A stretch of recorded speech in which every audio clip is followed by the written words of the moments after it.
Broadcasting live, this is the Handicappers Report, brought to you by the Clubhouse Racebook, 711 Central Avenue, Albany, and CapitalOTBBet.com, the premier online wagering site in New York State. CapitalOTBBet.com. Sign up today.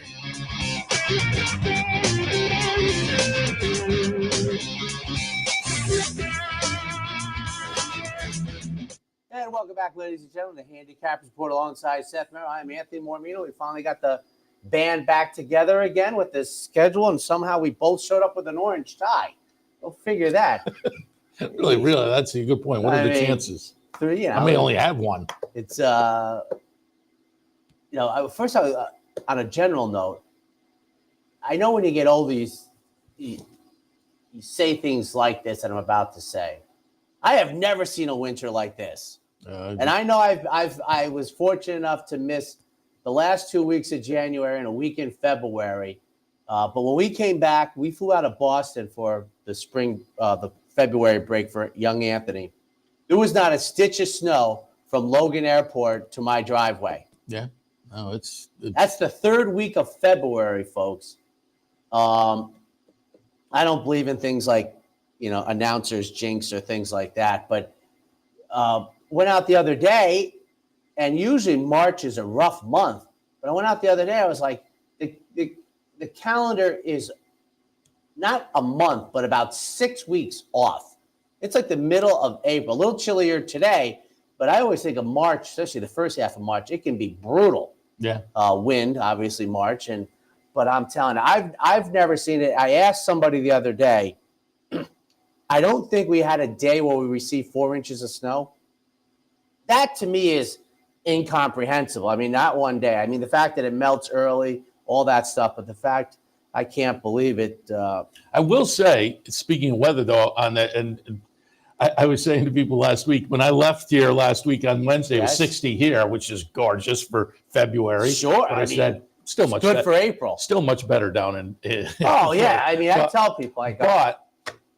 On the racing side of things this winter, the racing not good jurisdictions have been snake bitten. Santa Anita, but Oaklawn's been hit.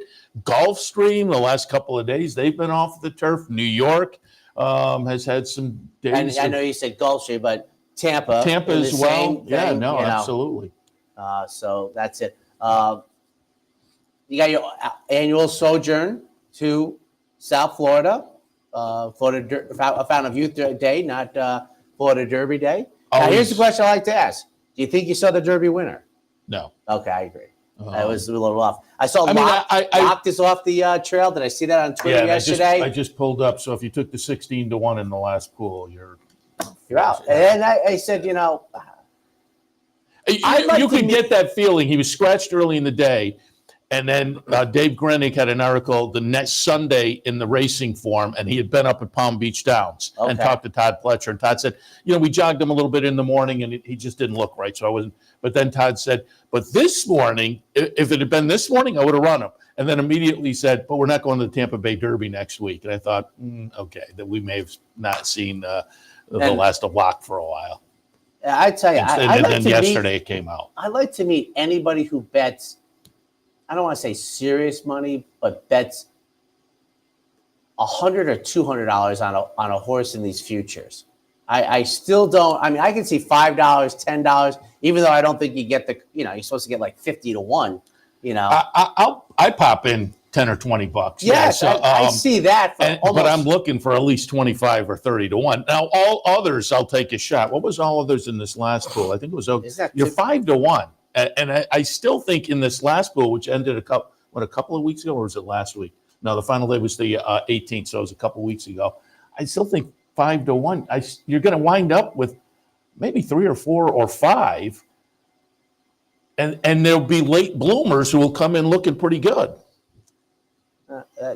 I guess. When I think of futures, I'm thinking like 175 to 1 or something. Yeah, getting somebody in December. They let you in Vegas bet $5 on them. December is actually a little too early for me to take this. So that's it. I think the other news, couple things. I think I've seen this coming for almost 2 years, that Justify has finally been disqualified. which makes Seattle Slew now, again, the only lone undefeated winner. I guess the money has been, Mick Ruiz got his money, and, not a good look. And as I said, I'm still waiting for the hopeful 22 winner, who it actually is.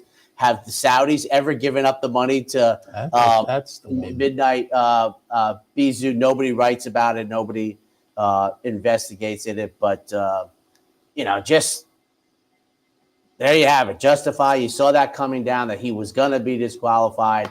And my in California, we should know. Right. And to me, what I could see coming was that the California CHRB, they just dragged their feet for so long. Now nobody really cares. Like, whereas, as I said, he would have been able to run in the Kentucky Derby, etc. But the money has been adjudicated, I guess. And I think since we've last met, Equibase is finally on board with the official winner of the 2021 Kentucky Derby. This is how bad it was, in my opinion. They had to go on Twitter and say, we've now adjusted the charts, we've adjusted the monies, etc. And as per usual, you know what the last line is, right? This does not affect the mutual payments. The great line. But I will tell you this. As a public handicapper, I take the $34 for Mandaloon in my return on investment for the Kentucky Derby selections. Might have gotten screwed as a better, and I did, but I am taking public handicapping 101 and putting it as another winner. But as I said, wait, you don't get the winner. Who's the winner of the Kentucky Derby? Just because the bettors got screwed. That's what public handicappers are doing. You broke the rules. I'm not the injured party. No. Yeah. I'm totally disagreeing. So the Medina Spirit people get credit for the winner? The public handicapper doesn't get credit because you're handicapping for the public. Who won the public didn't get the money. Who won the Kentucky Derby in 2021? My selection. So yeah. But I'm all set because Country House was 65-1, and I'm 60 years old now, so I'm pretty good there. But I was like, well, and I've thought now, about that T-shirt I talk about, right? How about a glass that has Medina Spirit as the? Now here's the question I have going forward: what does this year's glass say? Oh, I would assume it would be the winner. The winner. Yeah. I picked the winner of the Kentucky Derby. I have a glass that says it. So that's it. So did you have a good time? I know it's a working. Yeah, no, it was. Good? It's always fun to go down and see. Your beach picture was nice. That was fun too. But it's always fun to go down and see the folks down at Gulfstream, the TV crew we've become friendly with, and Dave Joseph, everybody in the press office. It's fun to see Ron back at work down there and chat with him a little bit. Brian, of course, and Mike Welch, Dave Grenig from the Racing Forum. So it was fun to be down and kind of chat with those people and run around and do some interviews and see some of the horse people we normally see. Had a grabbed a little interview with Mike Rapoli. That was fun. But by the time I got up to his his table to interview him towards the end of the day, by that time Tom Brady had already left. But for folks who don't know, Tom Brady was with Mike Rapoli for much of the day on Fountain of Youth Day. So yeah, it was a fun trip. Now, is this the second Fountain of Youth, or what do you? It used to be the Florida Derby. Was this the first Fountain of Youth? First Fountain of Youth. Okay. Florida Derby Day is also going to be Dubai World Cup Day. Yes. So it's timing as far as sticking in the Dubai races and whatnot was going to be a little screwy, maybe. Yeah. So we moved it up, but it was not. It was, to me, it was a great day of racing. I mean, the Fountain of Youth itself fell apart, obviously, with Locke getting the early scratch, and then you have the scratch in the post parade. And Dornock, yes, gets it done, but it wasn't a stellar performance. Now, it was the first start back. You said, do I see the Kentucky Derby winner? I say no. But, I mean, it wouldn't shock me. I don't think he's totally out of it. But again, the Fountain of Youth was supposed to be the highlight of the day. Maybe didn't wind up that way. But the Gulfstream Park Mile, that was a great battle. It was a nice ding-dong race. And so I think there were nice races on the undercard, certainly, that were a lot of fun. Let's tell you what, that's one thing that we have going for us in horse racing. With today, it's Tampa Bay. We're going to have fairgrounds where it's really these tracks have like one or two, but we're following 4 or 5. So we have like 8, 9 consecutive weekends of tremendous days. And Seth is going to do Tampa on that regard. And, you know, it's great for, you know, a national swooping up of, you know, and I said Naira did it first in 83 where they had 5 stakes races on their big day, and they were ahead of the curve there. I'll also toss out on Friday, Conquest Warrior looked good. And coming up at the top of the hour, we're going to talk some Tampa Bay with Ren Carruthers, the paddock commentator from Tampa. We'll go over some of her thoughts on the stakes action, but we'll also talk Tampa Bay Derby. It's an interesting title. Yeah. She's not really at the paddock. Oh, well, then now. Yeah, 4 days a year she's at the paddock. But we'll also be joined by Jeremy Plonk, who does Countdown to the Crown. We'll get his thoughts on the Tampa Bay Derby today, but also last weekend. Is he the second half? Because I get to see the second half of the show live. Yeah, he'll get little runs at the top. And I have to apologize. The wife worked from home yesterday, so I didn't get to have the Seth Merrow throughout the first floor of the house. We went out to dinner last night. I said, I just want you to know I'm going to be less dialed in than I usually am because you were working from home. And I wanted to be polite and not have Seth blaring through the house for 5 straight hours. She's like, oh, you should have said something. I said, no, you don't know how loud I play it. So I walk anywhere around, laundry, upstairs, Seth's saying stuff I want to know. By the way, Mel, I know this is, I think 3 weeks ago was the last time we worked together. Baja California was sensational. Nice. I will go back on one of my LA Ram trips. I will take a quick 3-day junket down there. It's about a 2-hour and 15-minute flight from LA. Had another very good day. Far? Wow. Yeah. Well, it's at the base of I know. So in California. Yeah. So I am anal retentive, as probably most people who watch my work know. Just so we know, as I'm guessing, if I'm allowed, I have 15 shows to get to the week after the Belmont, which to do the 2 years. I am plus $179.18. I could go 0 for 10 Saturdays, and then I would battle it out the last 4. I was going to say, that's pretty good leeway. No, this is, I don't believe in jinxes or anything like that. I don't believe in Kenny Rogers, the gambler. I will count my money at the table while I'm playing. But, you know, I never thought I would be here, quite frankly, folks. It's a difficult job.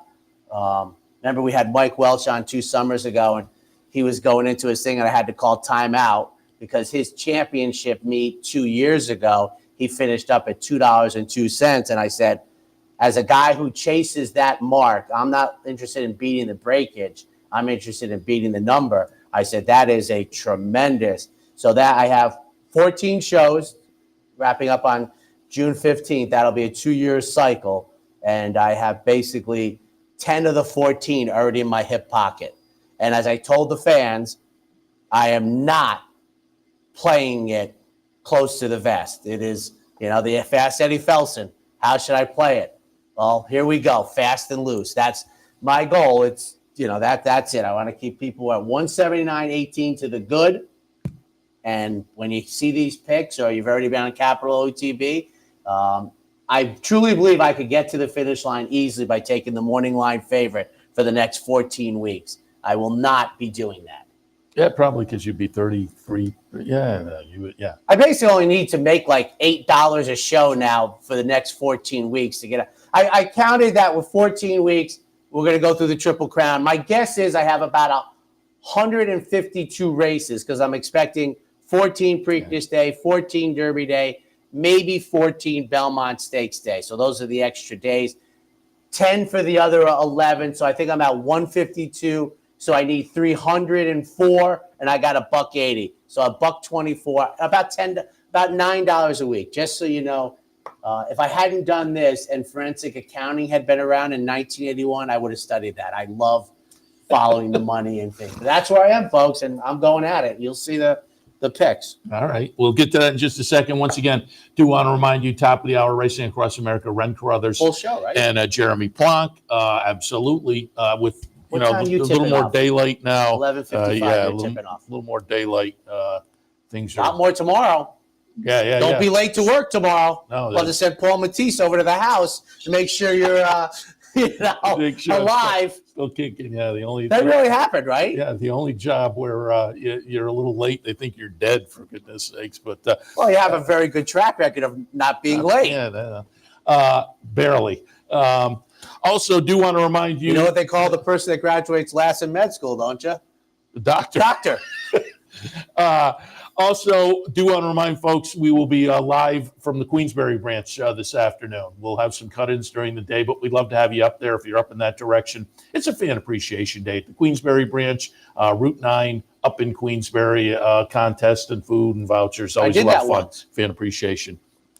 I went. I liked it. The pizza was very good. I did the Queensbury with Shannon. And that's one time. People I've been were up very there nice. once before too. Yeah, it's people a nice were very branch nice with a good crowd. They are, obviously the North Country, Saratoga. They like horse racing. So we'd love to have you swing by if you're up in that area.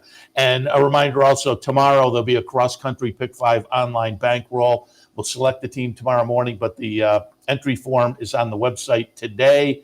Go to capitalotv.com, click on the promotions link, and then look for that graphic right there. Click on that, and there's an entry form. And so fill it out, and we will randomly select the team tomorrow.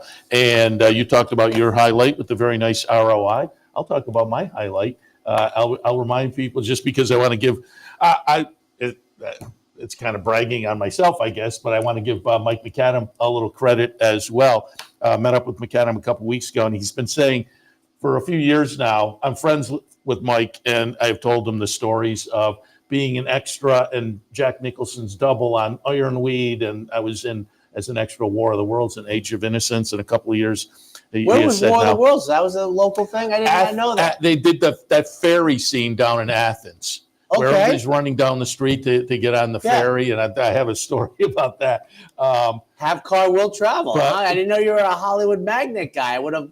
But if you go to nippertown.com, which is an offshoot of the Gazette, Mike wrote a nice feature. We sat down a couple of weeks ago, and I went through. So apparently, the Mary Lou Whitney sighting at Ciro's isn't your only moment rubbing elbows with walking behind. Yeah, no, that's correct. Yeah, no, I was actually the Merrow. I started with Meryl Streep in Ironweed. If you watch the scene, she walks out of the bar and she gets sick on the sidewalk, and there's a reflection of the junk wagon behind her, and you think it's Jack Nicholson. So I say, tremendous. You never told me this. We worked together 20 years. I said in the article, I have the best acting career any non-actor has ever had. I've worked with Spielberg, Scorsese, and I was Jack Nicholson's double in a movie. He got nominated for an Oscar. So who else has that resume? How many actors have? Being an extra is one thing because we've had him around here. How did you get selected as his double? Like somebody saw you, they pulled you out, and did they talk to you and say that's part of the article? But it was a fluke. I did it for like 3 days because he has a regular double who follows him around movie to movie. From Boston, he had to go back to Boston. So I had put my picture in to be an extra, and I guess they just went through the picture. But they called me up on like a Sunday or Monday. Now, does that get a paycheck? Oh, yeah. Very good. You get cash it or you frame it? You get I framed the stub. Yeah. you get a paycheck for being an extra too, but you get better for being the. But they get who knew? I get the call. Hey, be Jack Nicholson's dub, and I'm like, absolutely. And then I have to hang up the phone and now call the new boss who I'm supposed to start for the next day. Yeah, but that's got to be. He was understanding. Yeah, like Jesus. But it was still like, how's this going to work? Now here, I know we're going to get to. I can see our boss go. And again, it's on nippertown.com. Did you? If you pull it up.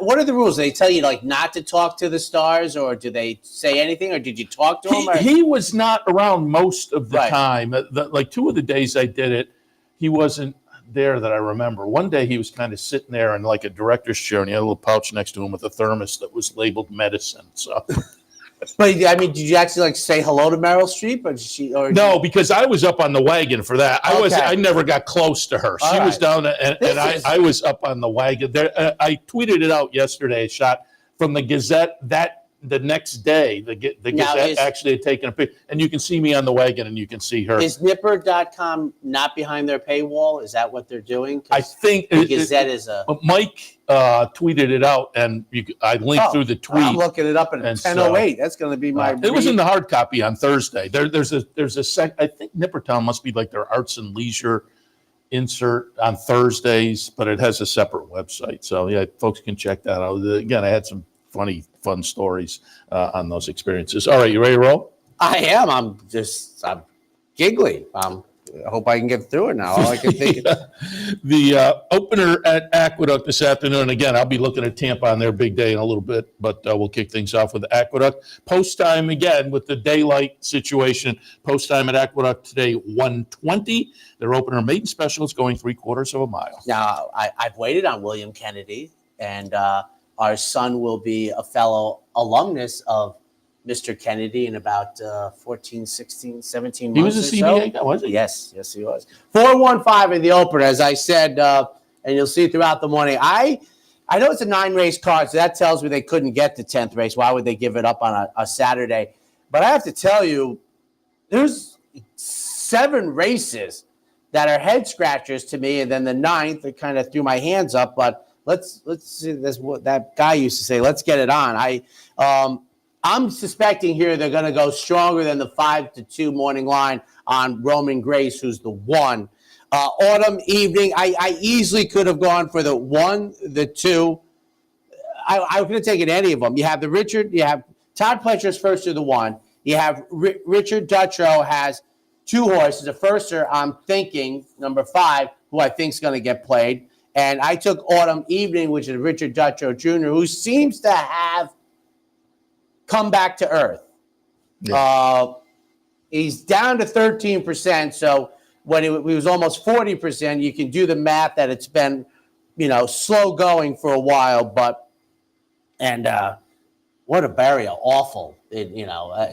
Just awful in the Saudi Cup. Autumn Evening, though, to me, debuted late in the year down at Tampa.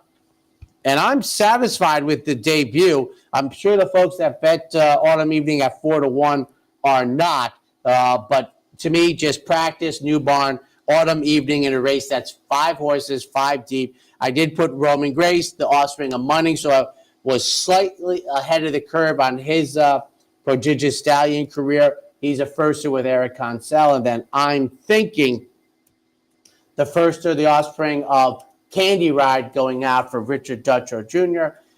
Dutrow's horses are 7-2 and 4-1, so I'm not going to say the other Richard Dutrow. I have the half a point higher horse, but 4-1-5 in the opener. Yeah, you mentioned the Saudi Cup. Nice win by Senior Buscador. And if you didn't get a chance to catch some of our stuff from Gulfstream last week, we caught up with Junior Alvarado and talked a little bit about the Saudi Cup, and it was fun to talk to him, pull it up on YouTube. But it's also fun to watch the video as family watching. Now, they're focused on the wrong horse, and then they realize at the wire and go now, here's bonkers. One that this is, I tease about it and such, but this is real life stuff. And I have to apologize. I don't think it was Mike Smith, but whomever's sitting on Midnight Bisou in the Saudi Cup that hasn't had the money, most owners are, it's a big, huge check for the owner. But if you're the jockey, your spouse has to be going like, this is real stuff for us. Like, this is, whether it's our children's college fund or our house or new cars, it's like, I'm trying to do the math. I'm guessing, I don't know, the winner share's got to be $10 million. Yeah, I'd be looking at $1 million. $1 million. And you're just sitting there 2+ years going, that's that. If I was writing, that would be the angle I would have. Now, it would be hard because how much? Although then you parse it down, it's not really $1 million. It's the difference between first and second. Because he's gotten the second. Yeah, but usually it's like 3 times, right? So it's significant. So it's probably it's nothing, 600,000-700,000. Yeah, it's nothing to ignore. Yeah, but he's gotten something. Something has, but it just be like. And then how about trainers who talk about working on a tight budget? Yeah. That's that would be the angle. I'd be like, well, listen, you're holding these people up from a big score, like you said, Junior Alvarado. That makes like 5 years you win those types of races. Oh. Second race at Aqueduct this afternoon, plain vanilla $10,000 claimer. They'll go the 1-turn mile. And here you have a race. You have the Todd Pletcher first, who I think will be lower than 5-2. Here we have the David Jacobson, number 5 pit boss, who's even money on the morning line. Now, here's one, Seth, that, and this is what I've started to look at since I'm completely vested in your idea of the buyer speed figures affecting the betting thing. Pit boss, to me, Seth, and I scored on this 3 weeks ago, he is not noticeably better just on raw buyer speed figures than other horses who are like 4 times the price. Here's the recency, though. That's what is in his. Like, here's an example I have. So, in his last race on a clear fast racetrack, he ran a 71. He followed up with a 71 in the slot. Well, Swift Tap ran a 69-ish. Now, to me, they should be shoulder to shoulder, but there's great disparity, 7-2 and even money. I mean, so to me, it's Swift Tap. I'm the 6 here. I think I'm competitive. I'm on the outside. This is the right level. I can compete. I'm taking Michelle Nevin, pit boss for second, who's coming down in price off running good numbers. Now, David Jacobson runs a barn that I don't think very much of dropping because he's got so many irons in the fire. It's, winning races, I think, is far more important. And then Blue Grotto for Rudy Rodriguez, who I have said really, Rudy and Richard Dutcher, they're like at 13%. Rudy's kind of been there since 2 Saratogas ago. He hasn't had that bar graph moment anymore. And I want to say one thing. I don't usually talk about this. I wish for the best, whatever it is, for Leah Giramatti. Very odd. I'm not going to do any investigation. I'm not making any phone calls. She's a good person, and I hope whatever it is who had not passes. Had a blemish on her record, really. From the Alan Jerkins School of Life, and I can only hope the best for her. I think we're about the same age. I think she might be younger, but I wish the best. The article reminded me, used to be a jockey, and as you say, was with Jerkins. Yep. Third race this afternoon, State-bred maiden claimers, again, going a mile. Should be a little younger than me. 8-6-7. And as I parse through this race on Watch Hill, the 7 is 7-5 on the board. And this is what I found laced throughout the card today. Now, Watch Hill, you got to go back a little ways to find, the race. A very good effort at this level in November. A buyer speed figure that, the buyers say that par 59 wins this race. Well, in November, Watch Hill registered a 68. So I know the ability is there. Now, that is by far the stick-out race. Not only buyer speed figure, running style, competitiveness, etc. So, to my way of thinking, the race that could win, the performance that could win this race is on the docket. Now, it's only 7-2. It's not like Watch Hill is 10-1, but it's there. There's going to go a mile again. I'm just wondering if recycling. Now, here's where you see, Seth, what I like to see. So the horse ran the good race maiden claiming, so they tried maiden special weights. That's a reasonable thing. I'm hoping this horse is recycling into that November event. For second, Ring Me, making the third career start that I like. I think this is a John Terranova horse who debuted well enough, knowing that John Terranova is not a crank 'em up. I had the muscle regression. Now I move forward. And then Friday, I'm in love for Jeremiah Engelhardt, who just missed in the last 8-6-7, and what I think is the third very, very, good luck with the horizontal players today. Race number 4 this afternoon, maiden specials, they'll travel 6.5. Boy, I'll tell you, I probably could have gone 5 deep here. I left off the City of Light, Midway Lights. The 2 is a firster from Richard Duttrow. Majestic Michael is in the mix, the offspring of Justify, who's been an outstanding early stallion, but I think that's a lineage of Scat Daddy. I'm 4-3-6.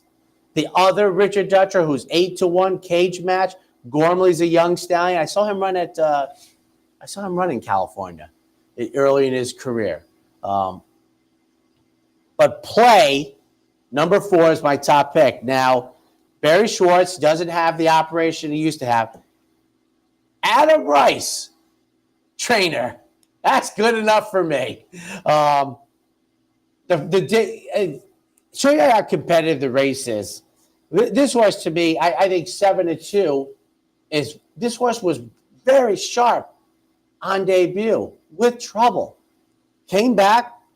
I don't equate races in the slop. I've said this many times, but I sort of set them aside. I don't believe in the Beyer speed figures or as much as I do on flat. Makes the first start, in Adams' barn from Linda Rice's barn, the suspension, second time play, because I like Play.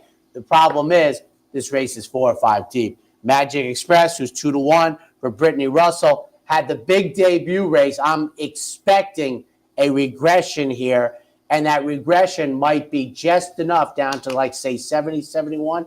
Doesn't get it done. And then Excellent Men, I parsed through this runner who's 8-1 on the morning line for David Jacobson. And this is the type of horse, a November race, makes it very competitive in here. And Jacobson at that price, Excellent Men is one of those third-place horses, Seth, that I fervently believe could better this rating. Sometimes I think my third-place horses, that's as high as the bar can go. Excellent Men is not in that camp for me. So 4, 3, 6. Race number 5 this afternoon. Starter allowance types going 7 furlongs. And here you go. You're going to see 382. The 8 is mandatory, who's 7-5 on the board. Now, I deem this going forward. I have the Les Well angle. I have the Mount Everest angle. This is the Baby Yoda angle, where mandatory has that 99 in the most recent effort, and it just sticks out. Well, I could have called it the Mount Everest Performance, but I didn't want to be redundant. So it's the Baby Yoda one. Well, I'm taking a shot with my Munnings runner. I am 382. And one thing I want to point out about the Orlando Noda train, the train hasn't been fully in effect based on the win percentage. But he's run 26 runners, has 2 winners, 7 second-place horses. So what that tells me, Seth, is that the Orlando Noda train is running. He's just run into some situations where there was one other horse who had a good performance. Now, for bettors, that's not good unless you're a vertical like me. But that tells me he is sharp right now. And I'm 6-1. MB's money. My top pick with Trevor McCarthy back in the saddle is my upset pick. I guess in here it would be $14 winner.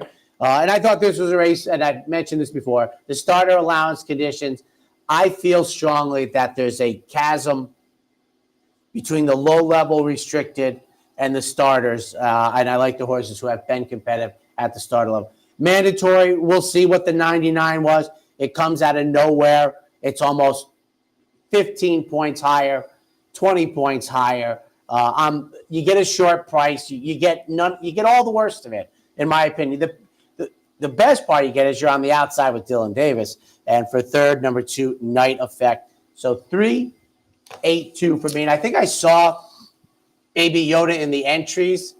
Yeah, ran all the way down to Florida. Yeah, and as I said, the day that he was running, when it was the last day he was going to run with that number. So now, unless you follow the game very closely, you look at Baby Yoda, and I think now you see the horse he really is, and that Saratoga number, goes away, and it doesn't affect the price anymore. You mentioned Dylan Davis. He's having a great meet. Mandatory, owned in part by America's Pastime, the local partnership. And I was down. I meant to text her, or they tweeted out their win on Sunday. I meant to maybe add a tweet to that. I ran into Brian Spagnola, one of the managing partners of America's Pastime, down at Gulfstream on the weekend. And they'd had a horse run a couple of days before. And I said, "Oh, it was fun watching your horse." And so this is Saturday afternoon. He said, "Yeah, we have one in the last tomorrow." And I'm hoping quick win picture, and then up to the airport. He had a flight out at, I think, 6:50 or something. Like, oh, that's it. And the horse won.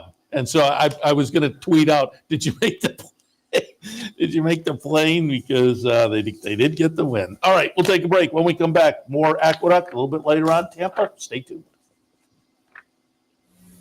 I haven't been down there in a while.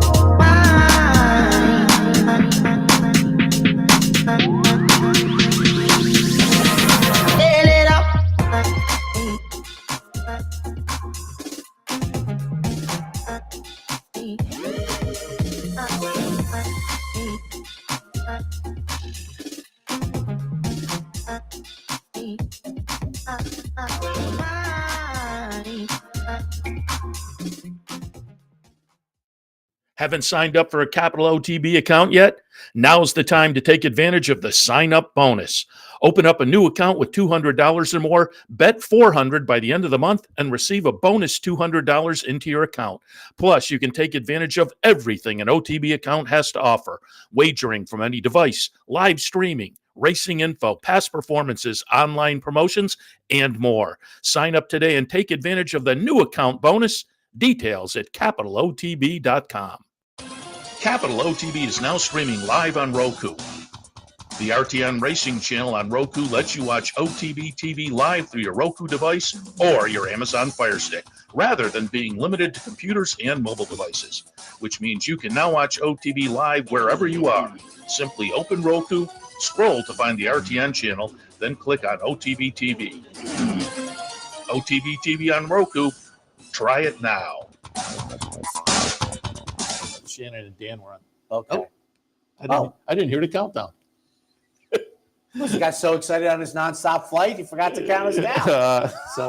Sixth race. I'm just talking their logistics coming.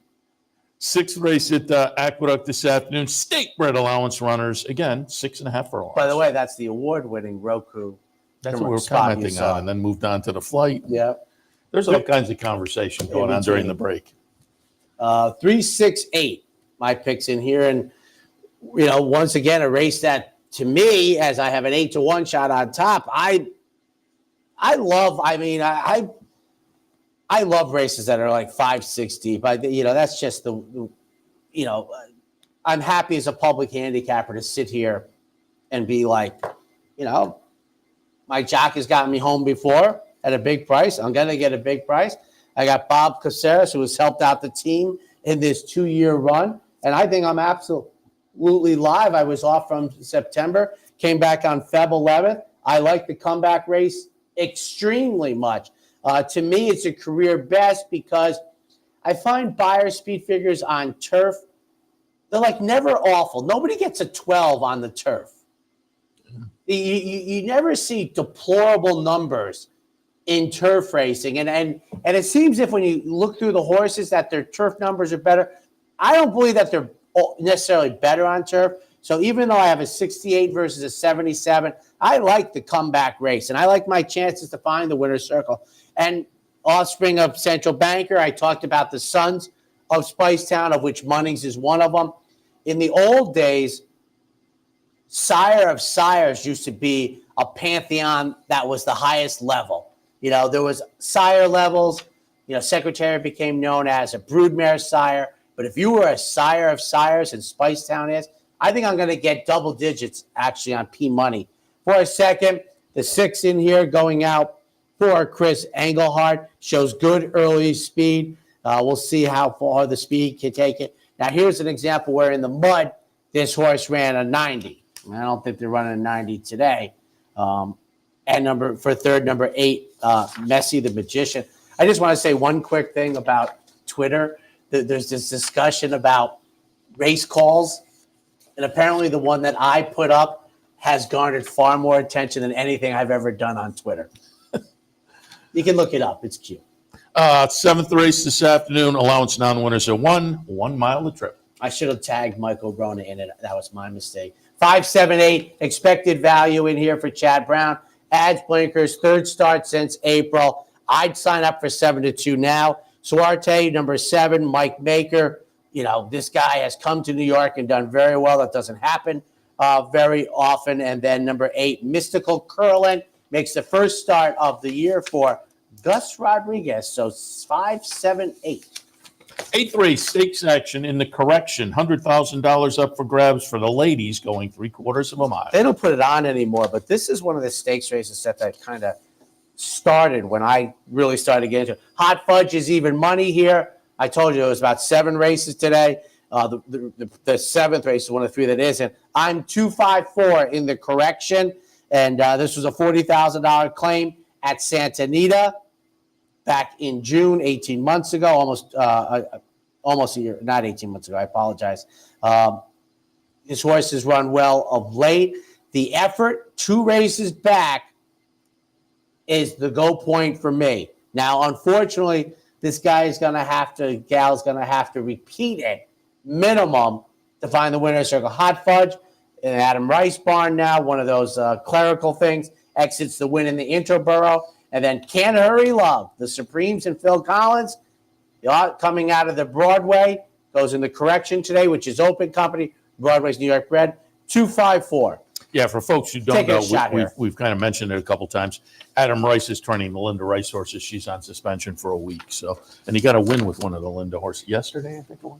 9th and final at Aqueduct today. Maiden specials going a mile. Yeah, and in your book, I credit those to Linda Rice, but 825 Society Man comes out of the Withers. I thought my computer didn't give me the last race, not only because I think we don't see 3-year-olds maiden special weights in the finale too often. It's a full field. Society Man, 4th career start, 3rd one since Saratoga. Bruce Levine sends out the Deuce, back-to-back runner-up positions, and then the 5, he has it all. Sneaky good debut, 825 in the 9th and final. One horse, 527. One horse is RAP Racing, Rick Pitino, so folks can take a look and maybe root for that one. All right, we'll take a break. When we come back, we'll shift our attention to Tampa. Stay tuned. I apologize. The clock got away from me. There's no better place to enjoy horse racing action than the Capital OTB Clubhouse Racebook, 711 Central Avenue in Albany, just minutes off of I-90. The Clubhouse Racebook features over 200 flat-screen TVs, bringing you racing action from across the country, plus all the major sporting events. Racing info, tip sheets, promotions and events, track odds, plenty of parking, and a full bar and restaurant. Stop by today. Capital OTB's Clubhouse Racebook, 711 Central Avenue in Albany. Sometimes it pays to go with the flow, to check your worries at the door, to reconnect with your crew, to follow the thrills and the flavor, to roll with it and see where it takes you, to enjoy every minute to its fullest, and to dance like there's no tomorrow. You can do that here at Rivers Casino and Resort Schenectady, where the good times flow.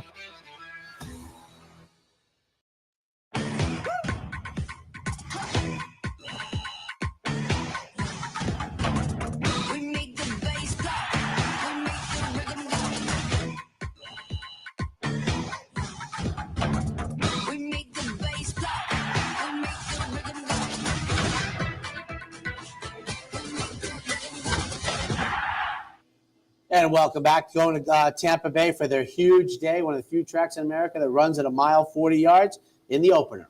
5, 3, 10, and 1, getting a little bit of a price on Peacefire. Michael Simone, I looked it up a couple weeks ago, and he had been on a little bit of a roll at that point. He's having a nice little meet.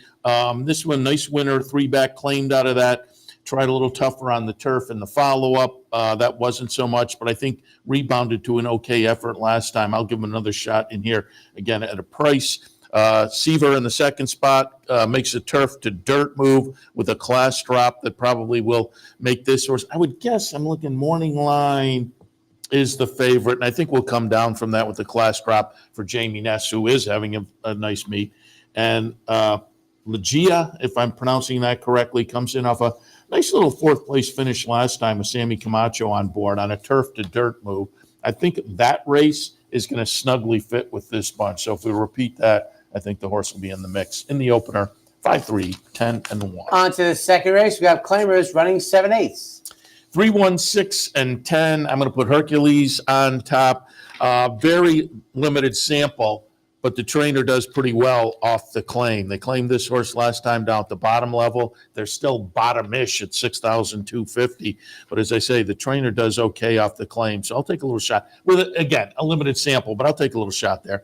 Second spot, Practical Way. Trainer's doing very well at the meet. Another trainer who does very well off the claim. And so both of those factors, plus Irod Ortiz, who's going to be on the West Coast of Florida today, all of that adds up to making Practical Way probably the one to beat. And then in the third spot, Unflappable Max, who hasn't been seen since November at Aqueduct, takes a steep drop here, and one of those that has me kind of scratching my chin and a little bit concerned, but it's also one of those that maybe makes this horse the one to beat also on a class move that is potent. But it was enough. To me, the one to beat is more than one, because this class move, I couldn't leave the horse out because of it, but it's questionable.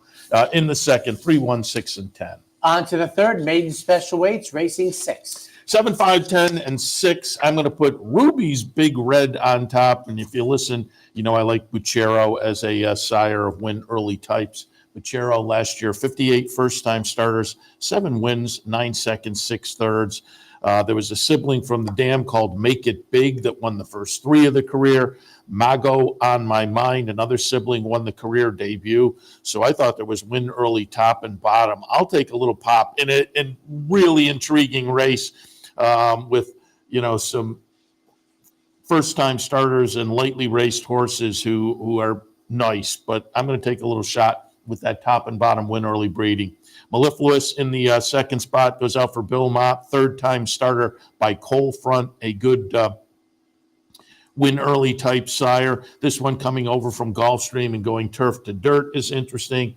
And Mr. Bolt by Bolt D'Oro, Bill Morey, a good trainer of first out runners, and with Bolt D'Oro on top, has some first out breeding as well. But I could point to another 2, maybe 3 in here that are also intriguing. Fun race in the third. I have it 7, 5, 10, and 6. Bill Morey the younger, right? Maiden special weights, Phillies going 6.5 in race 4. 7, 6, 9, and 12. Minnesota Rose, 20-1 on the morning line. But Speitster on top. Speitster is a sire of win early sires, 79 first-time starters last year, 8 wins, 9 seconds, 12 thirds. There was a sibling called Love the Nest that won in the second career start, and overall, 9 starts, 7 wins, 2 seconds. Another sibling called Sir Jobin won the debut. Defend the Rose, another sibling won a debut. Again, I thought there was win early, top and bottom here. And this nice price is very attractive. We'll put Minnesota Rose the 7 on top. Very practical, going out for our friends at West Point. Comes over for Shug.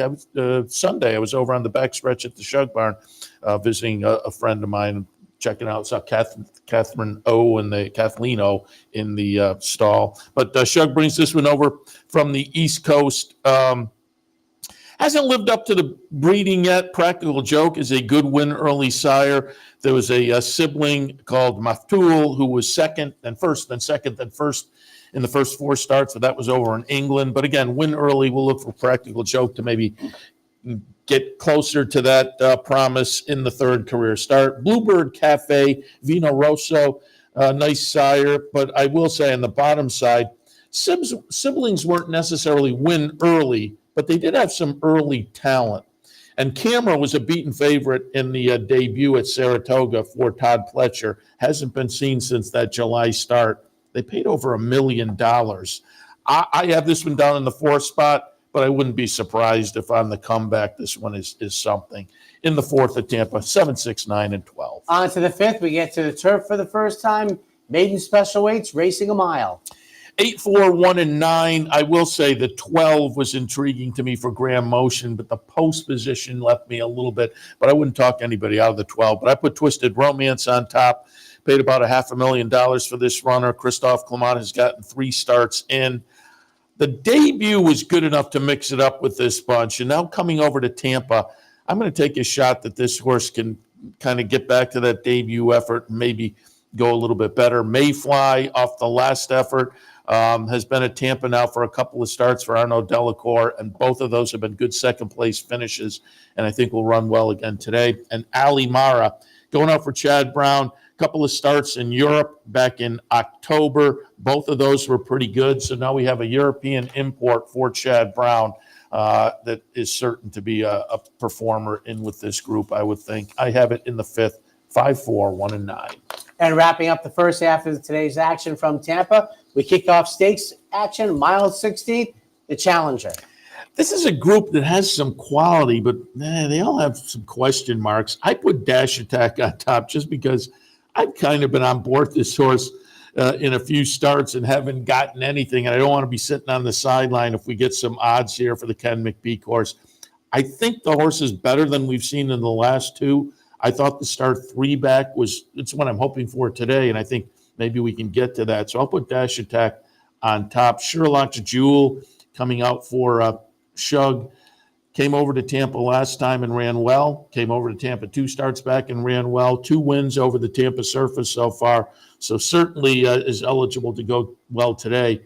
And Skippy Longstocking is going to get crushed, and maybe deservedly so. But the Pegasus, I wasn't quite sure what to make of that exactly. But if Skippy Longstockings just gets back to a normal effort from that one, as I say, may just run away and hide from this group in the sixth, 5-4, 3-2. Take a quick break. When we come back, second half of today's action from Tampa. So how about this? And they're off in the Pegasus World Cup. They're off in the Fountain of Youth Stakes. And they're off in the Curlin Florida Derby. Forte wins. White Aborio almost home. And Nyquist is still unbeaten. Orb and John Velasquez have won the Florida Derby. Barbaro wins. And there you have it. Northern Dancer will be the winner of the Florida Derby.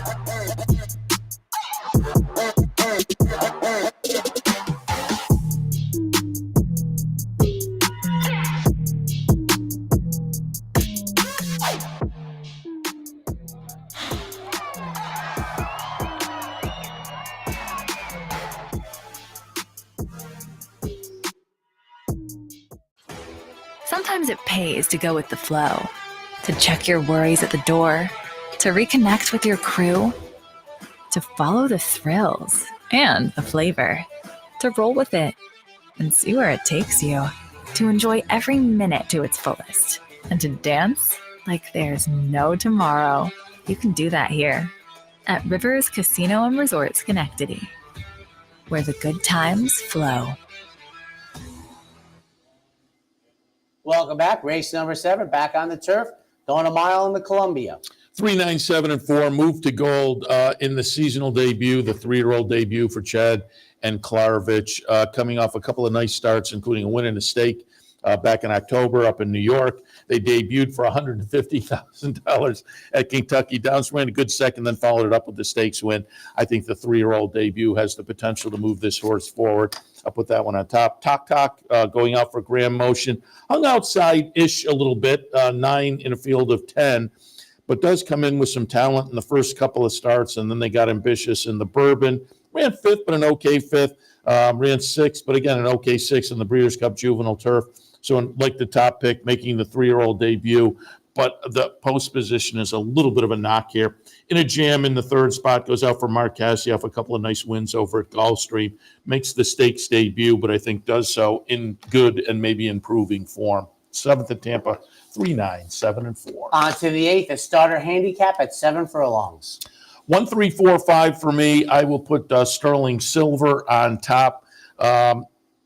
Couple of stakes wins, 2 and 3 starts back for Tom Albatrani, and then last time ran 4th in a stakes race. Those were all up in New York in October and November. Makes the seasonal debut, but I think if this horse comes back running, becomes tough, and the workouts underneath seems to indicate the horse will be okay. I will say Tom Albatrani last year said I think he won a stake in Saratoga when he said, I like to use Tampa as kind of a starting point, just kind of work my horses into good form. Tampa's good for that. So I'm hoping this horse is well meant today, but it seems like particularly that workout back in the middle of February indicates that. So Sterling Silver on top. Dream Concert in the second spot, going out for Kathleen O'Connell, who's having a monster meet down there. And this horse has been running very well, knocking on the door in a couple of stakes already at Tampa, and will clearly be in the mix again today. And Todd Fletcher brings over Chatera, been working at his Palm Beach Downs training facility and working very well. This one also making the seasonal debut for Fletcher and Rapoli, and I think will be a contender as well. In the 8th, 1, 3, 4, and 5. Ninth race on the card, the Grade 2 Hillsborough at 9 furlongs on the turf. 8, 7, 1, and 2. I'm anxious to see this race. Star Fortress came over from Europe, and in the first start in the United States, goes out for Cherie Deveau and runs away and hides from the group in the Cardinal down at Churchill. Does it with a triple-digit buyer. Follows that up in the Pegasus World Cup Filly and Mayer Turf, and runs a very disappointing 11th. But boy, off of that United States debut, I'm going to go back to Star Fortress, and given the last start, hope we get a little value. Elusive Princess, kind of a similar scenario, came over from Europe, won in the first start, and then followed that up running 4th at Keeneland. But again, that first start in the United States is what's attractive in here, and I think maybe we can get back to that. And then Fluffy Socks.